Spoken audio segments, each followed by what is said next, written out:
How and why did the third quarter flip that dramatically in favor of the Heat? This one's simple. Defense, defense, defense. While the Celtics are the best defensive team in the NBA by metrics, the Heat are excellent as well on the defensive end. And Miami drew all of its momentum and all of its offensive scoring opportunities, and I think the confidence as well from defense. Bam Adebayo was phenomenal. Jimmy Butler was phenomenal. The Heat are flying to the shooters. They're getting their hands in passing lanes. They're creating steals and turnovers. They're ripping down rebounds.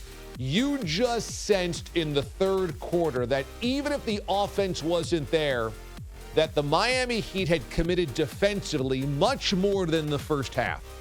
They completely committed and knew that the energy defensively would feed the offense. That's exactly what happened. Butler got to the free throw lines a number of times, and honestly, just jump shots and threes that weren't going down to the first half were in the third quarter. And I just think that the Heat take all of their cues from the defensive side. All of their cues, it starts on defense. And they were harassing Jason Tatum in that third quarter, and everything just seemed to come to them in a bit of a tornado. And once that tornado ripped through, it was like, wow, now the Heat have control of this game. And it looks like the Celtics are completely on their heels. So that all starts on defense. And if the Heat are going to make the NBA Finals, and they need 3 more wins now, it must start on defense. They are not going to outscore the Celtics. That's not their bit. That's not their game. Start on defense. Let that feed the offense. Number 2, Jimmy Butler's always existed just under the realm of superstar. He's always existed on that next tier under. We know him. He's a big personality. He's a big name. But we never cite Butler as one of the 5 or 10 basketball players of the NBA. He just does not get that run. And I think that that's slightly unfair.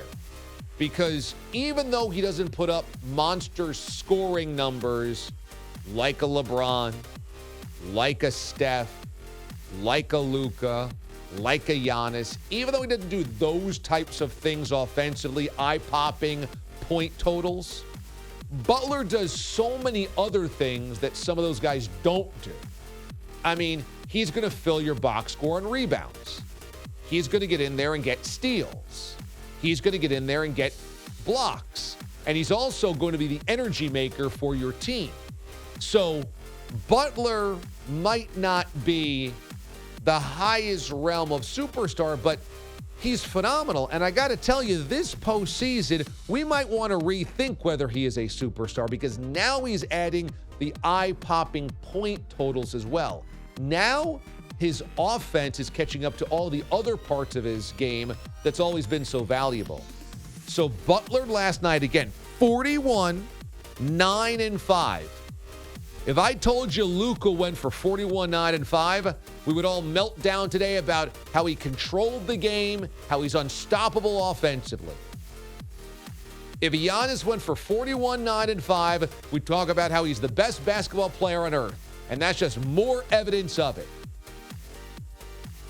Well, Jimmy Butler's numbers aren't like that every night, but he's put up a number of box scores that are like that in this postseason. That's not a one-off. That's not one great game that he just went kind of crazy for.